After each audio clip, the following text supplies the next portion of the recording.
Hey guys, what's going on? Kurt from Mana Methods here, and today we got a very special video here for you. So we are going to be launching our very first free powerlifting programming template. So if you're here for that, you downloaded it already. I'll have a timestamp below on where the video explanation starts and how to run the program. But yeah, firstly, I just wanted to break down the program, kind of give like the pros, the cons of it as well as kind of like a deeper explanation on how to use the program and how to use customizations to tailor it to yourself. So, along with this free program, we are going to be launching a new service, which the timestamp below for that will be down below as well.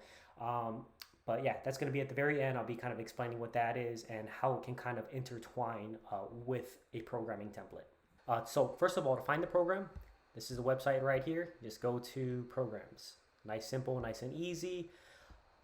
On just your general powerlifting training spectrum, this is going to fall, I would say it would encompass a large amount of your powerlifting training, but right before competition, I feel like is where this program would probably best fit your needs. So you have your general off season, general close to competition, somewhere along that middle time frame that's probably a little bit closer towards competition is where this program will shine, honestly. So that is kind of where it would best benefit you to run the program. But yeah, as always, the programs are always going to be free. Any programming templates that I put out will always be free. There will be donation tabs right here if you feel like the program helped you out and if you feel like you can afford it too. But yeah. And honestly, the programming templates that I'm going to be creating, I mean, I'm probably biased, but I feel like they're going to be the best programming templates out there just because of how versatile they can be. And of course, it's not an individualized program, but it can get pretty close to being individualized for everyone, basically. And I'll show you how to kind of make adjustments and all that kind of stuff. So yeah, like I mentioned, this is kind of along that middle phase, maybe a little bit closer to competition time frame. If you want to call it strength in the hypertrophy strength, power peak, you can call it that. You can call it intensification. You can call it in the foundation, the building peak, in that middle building area, whatever you want to call it in that spectrum, that's where it's going to best benefit you. Okay, now who this program is targeted towards. So it is targeted towards beginner, intermediate powerlifters. Also, you could also consider running this program if you took a longer break in your training and you're kind of just getting back into training and are looking to kind of push your numbers up in a short period of time. That's also who this program could encompass on who would benefit the most. Now let's kind of dig deeper into as to why this would benefit kind of what I mentioned before as the beginner intermediate, or if you're coming back into training. This is because the program, the way that it's built out, it's going to assume that you have the potential to make progress from week to week based off the previous week, and it's going to be capped at a 5% buffer. So meaning it's going to allow you to make maximum 5% progress from week to week, which is typically what you would see from the beginner intermediate phase, or if you're looking to get back into training. This program adapts to how you are currently performing. So if outside factors are managed, you can capitalize and really maximize the strength gain. So the con now. So again, cons to everything. And I know this program specifically like the back of my hand. So the cons to this can be a double-edged sword. So if you're not honest with yourself on how RPE is feeling and you're just going for the load cap each and every week, that can lead to a lot of problems, can lead to some injuries. So just the main thing is you don't want to force progress. You kind of want to let it happen and then just kind of roll with it. So that's going to be the con of like making progress as week to week as the program will allow. So really just be honest with yourself. All right, so now let's get to breaking down the program and some kind of customizations. So first of all, the first thing that I wanted to talk about was this back down percentage area up here.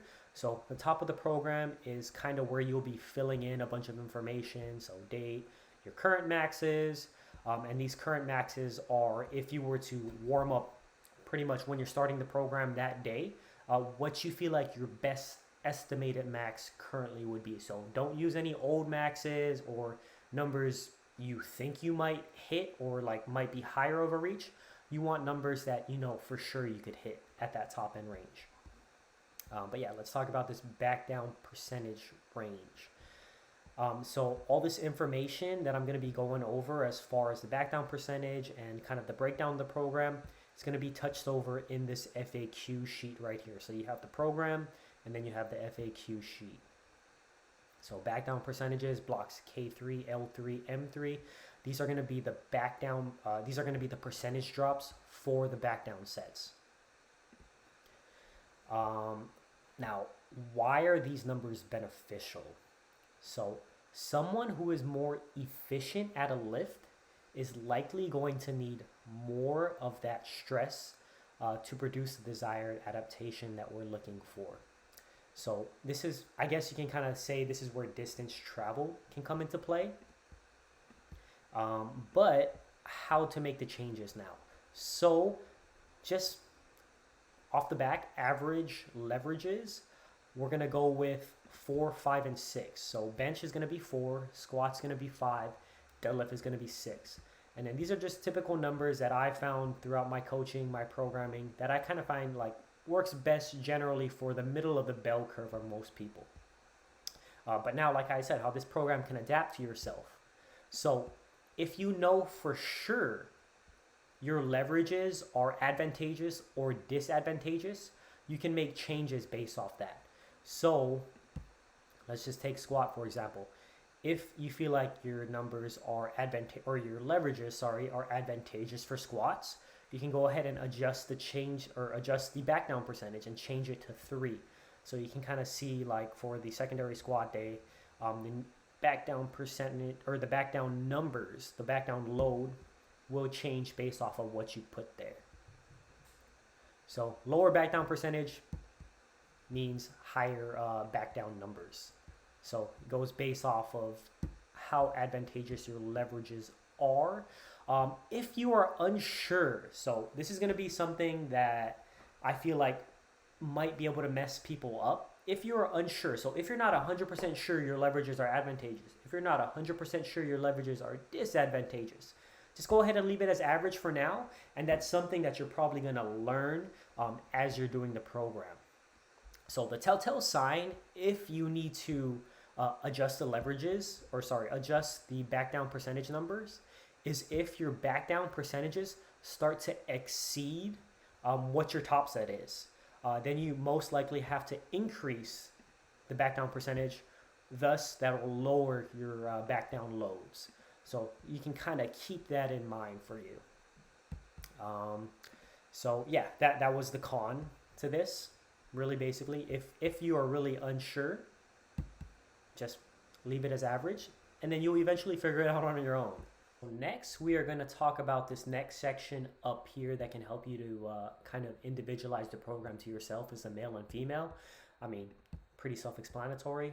It's going to be block P3. So you just go ahead, click on it, select male or female.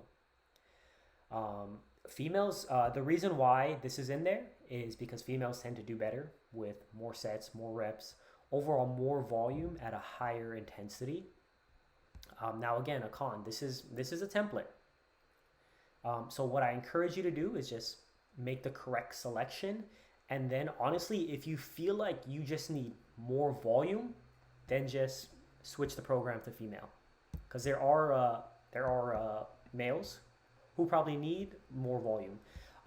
And vice versa as well. If you feel like the volume is too much for you, you can just go ahead and swap the program to the opposite one. Pretty simple, pretty easy, straightforward selection for that one. All right, so our next customization to this programming template that you can do is going to be the weights up here on the top of week 1. So you just select whatever closest to your weight class that you are. With this, the heavier weight classes have less volume on the secondary squat and deadlift days. So that's kind of the changes that you kind of expect to have, just so that they can have more recovery and more focus to push on the main days. The top two heaviest weight classes take off volume off the main comp deadlift day and accessories on the main day, so it drops it down a set. So you can kind of take a look at that right here.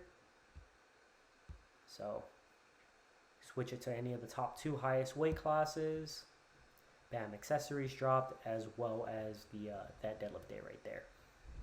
Okay, so middle weight classes. The middle weight classes increase the accessory volume on secondary days. So if you're in a middle weight class or below, you will have 4 sets of accessories on the secondary days. So you can kind of see how the different weight classes on how I typically program will have an effect on how I typically program people.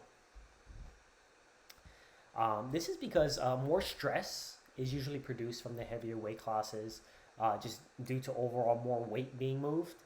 That's generally what you'll see. So again, the con to this now, this is really based off assumptions. So what I would recommend is just knowing where the cutoffs are for the weight classes, and then just kind of working around that. So first of all, just start off the program closest to your weight, because most people are going to have to just keep the program the way that it's run at their weight. Most people are going to be the middle of the bell curve, but not everyone is there. So the top 2 weight classes, just remember, that's the first cutoff as far as like volume. Then the next one is going to be 90 and below. That's another weight cutoff. So if you feel like you need more volume and you're in those upper weight classes, just go ahead and drop the weight class below these weight cutoffs and kind of see how the program runs for you off of that. And then as far as the next weight cutoff, it's going to be 82.5 and below as far as the accessories. If you are if you are a heavier weight class and you are still struggling with recovery, you're probably on the opposite end of the bell curve where you don't need more volume, and you're not in the middle of the bell curve because the program just isn't working for you. You're feeling sore, you're feeling beat up all the time. I would consider increasing your back down percentage for whichever lifts you feel like you're being very, very fatigued on. So that's kind of like the con, and kind of like what I would recommend to be the workaround as far as the weight class selection for this specific program. I also wanted to consider put in some special considerations as far as making changes to the programming. So if you are the type of person who, like, you're feeling I'd say rusty, not fatigued for your main bench day, and you feel like you need a bench primer day, which some people do need, I would recommend swapping this tempo bench day to day 2. That could be an option, just so that you can get that practice with the heavy tempo work before your competition bench day. So that's just something to consider if you feel like you're feeling rusty on your main bench day, which a lot of lighter weight people who compete in lighter weight classes might need.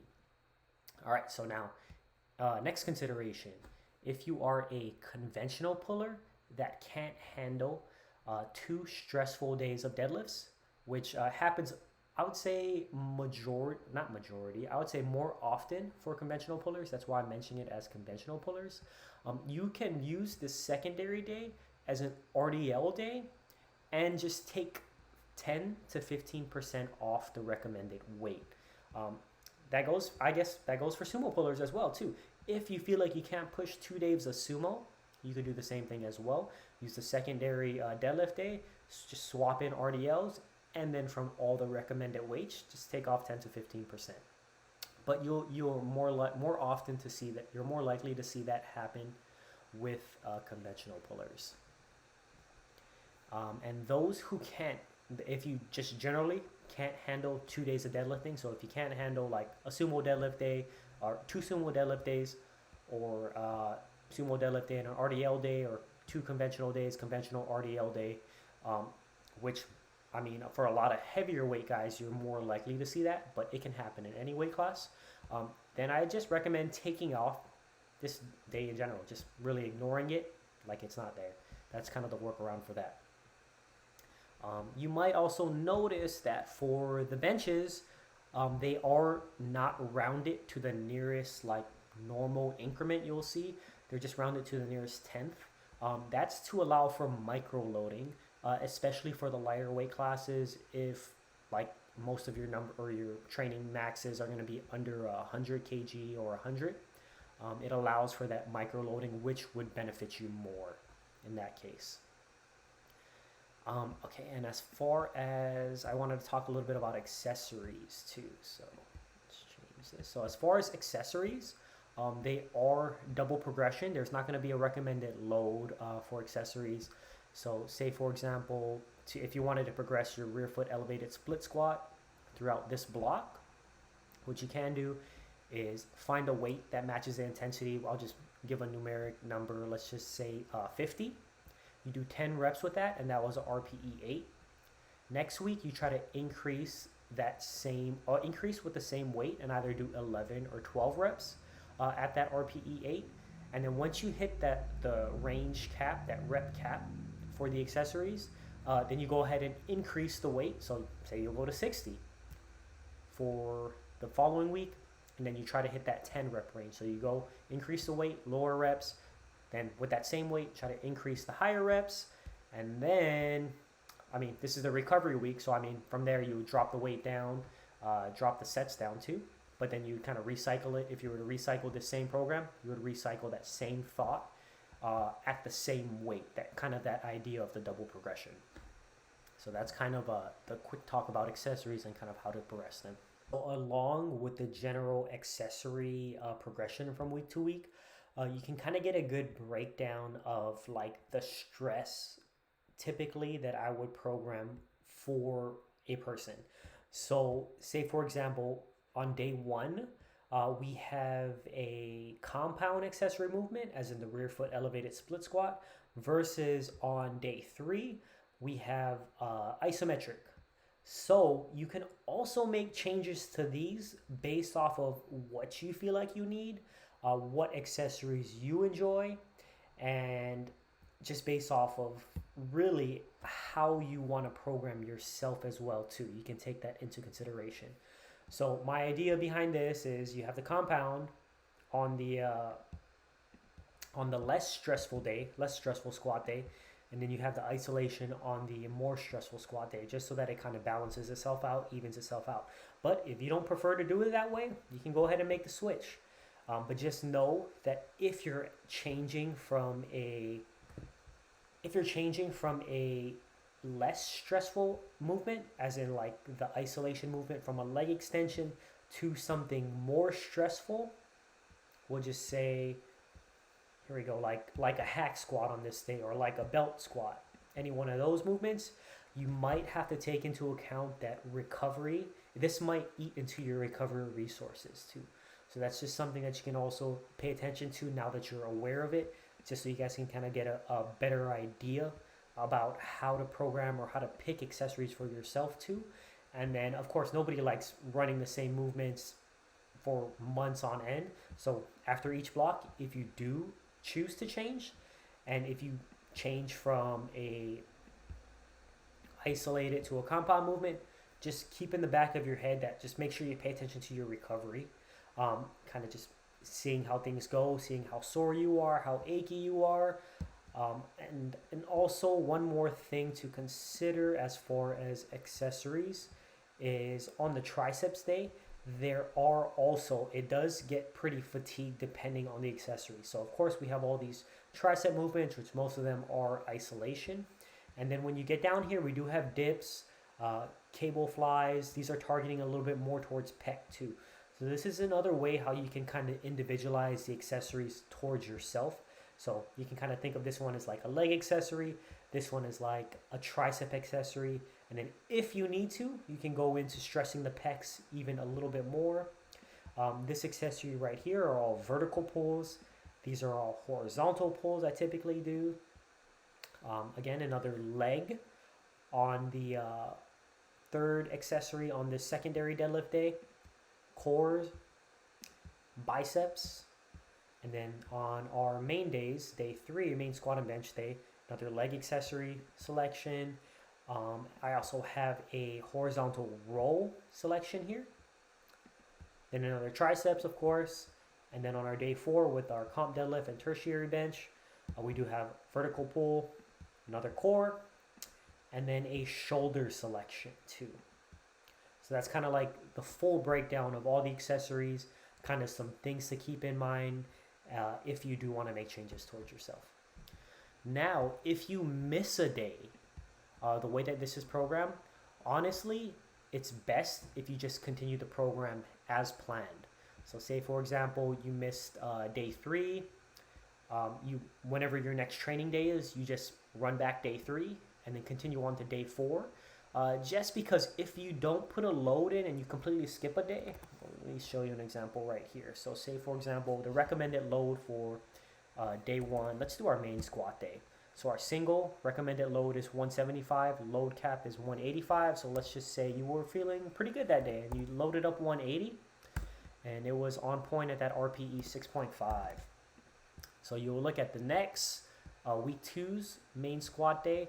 It's going to give you a recommended load and a load cap based off this load. So if there's no load, if you don't do it, there's not going to be a recommended load for the following week.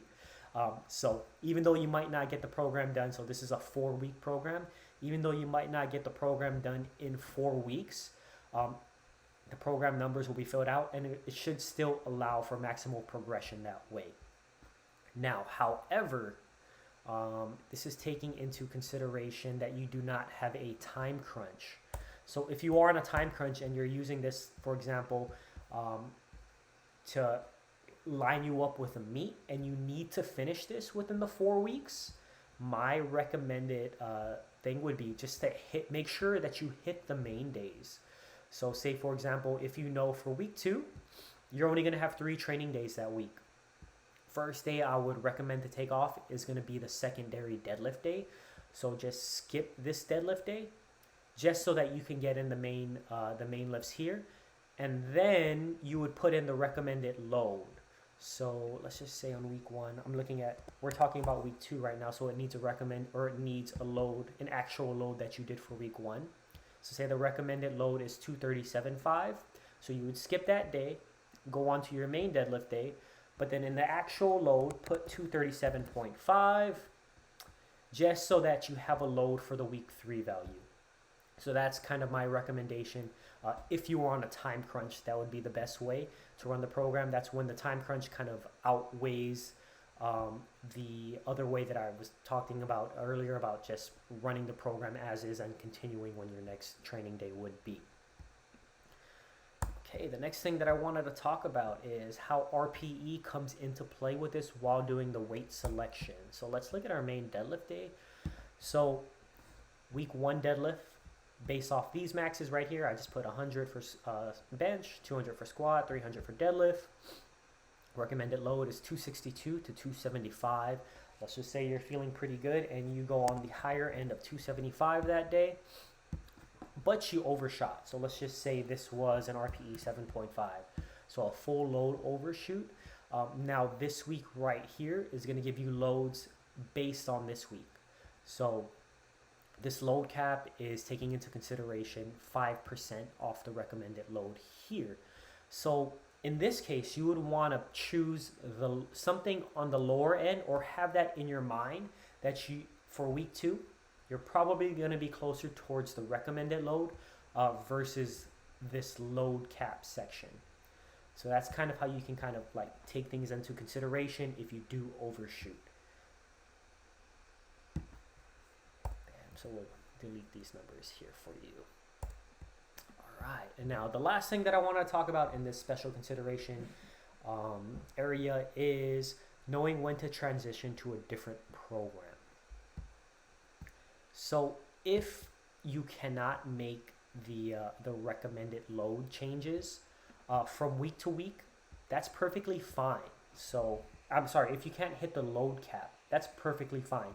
This is allowing for a 5% buffer, which is actually pretty huge. If you think about it, if you kept improving week to week on 5%, everybody's numbers would be literally through the roof.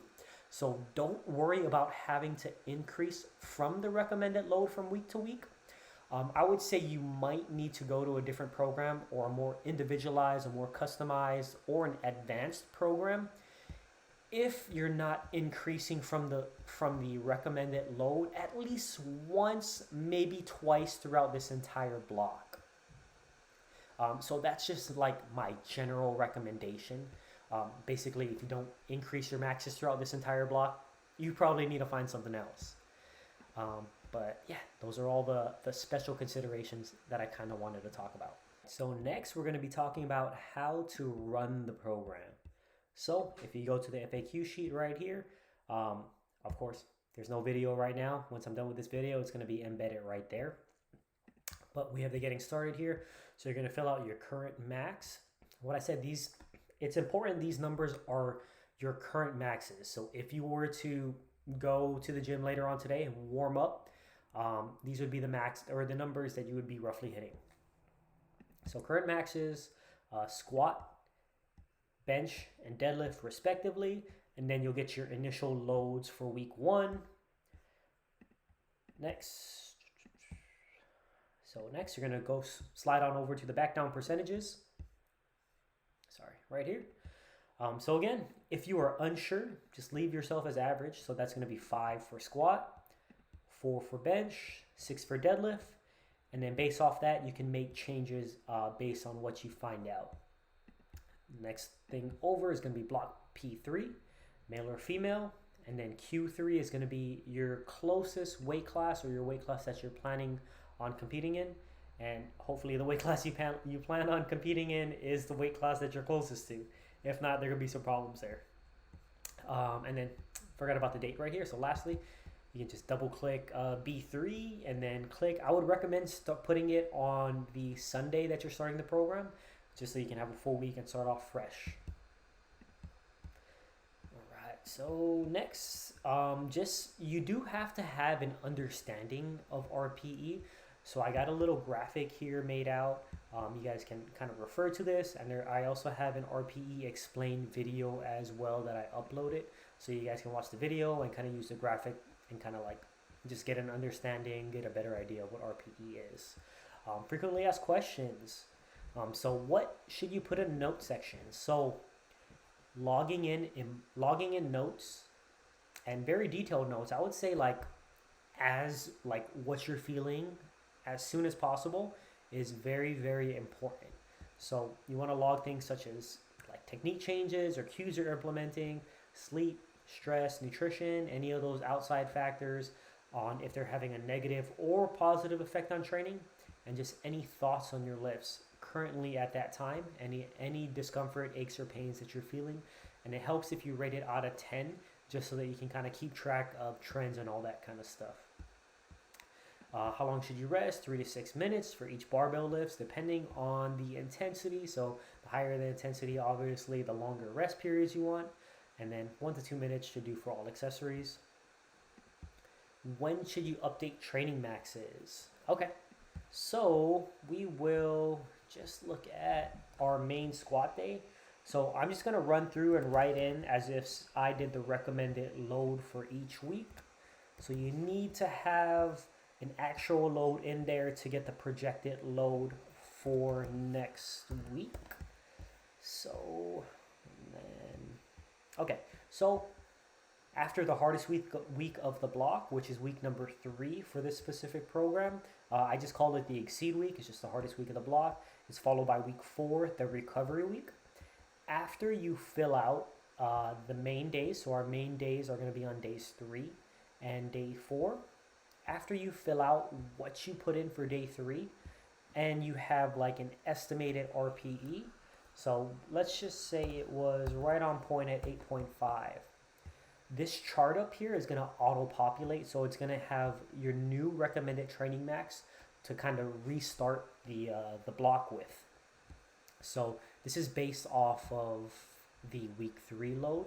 So you did let's just say we did 187.5 at RPE 8.5. All right, so with that 187.5 at RPE 8.5, you are looking at 199.7 to start your new training block off with.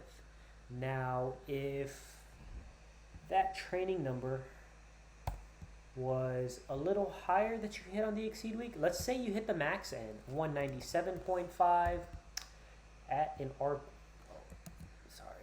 let's say you hit 197.5 at an RPE 8.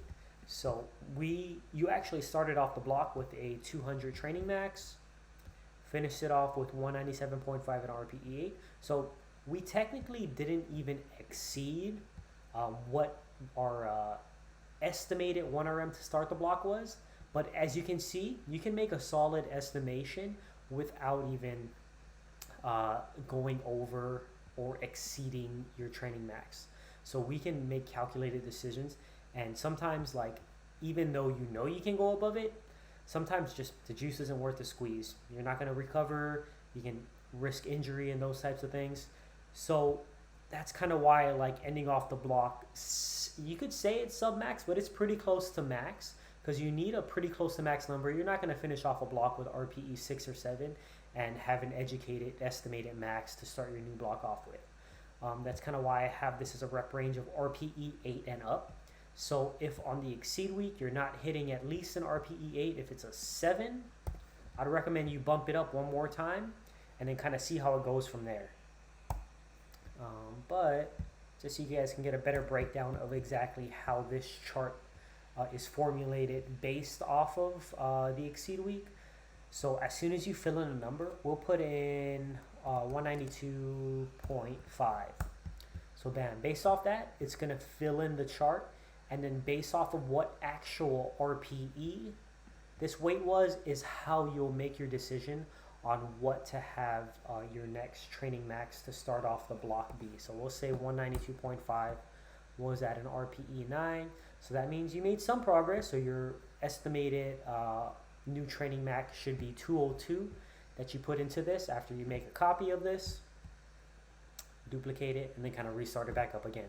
So that's kind of how you find your new estimated training maxes after the exceed week on this programming. So thank you for making it to the end of the video. And here is kind of the announcement of the new service that we are going to be providing. But yeah, if you guys did not know, so how to download the program, it's going to be right here under the program sheet, straight off the website. It's going to be this first one.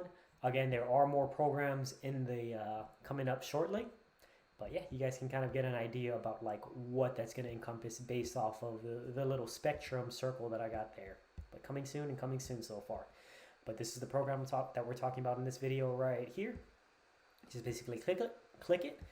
It's going to take you to a page looking just like this. File, make a copy, and then that's going to be your own copy.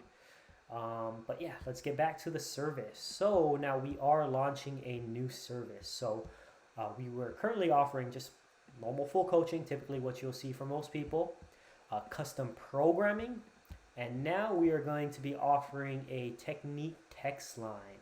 So this, I guess you can say, kind of goes hand in hand with running a template. And of course, the benefit of running a template that I made, if you do join this service, is that I will know the program like the back of my hand. So I can give you recommendations specifically to that programming. But this technique text line is not only to those running the specific program. If you are running your own program, creating your own programming, or if you are running another type of program, this is going to be open for anyone. So with this service, you will get full, completely open communication. And that goes along with the video analysis for technique optimization. So give you form breakdown and ways to improve your technique. And you just click this, it'll send an email and then give you all the details there. But yeah, that's pretty much the complete breakdown of the new service that we'll be providing. So once again, I just wanted to thank you guys for watching the video. If you guys, again, have any questions at all about anything, leave all the contacts in the description down below. Thank you. Stay safe out there.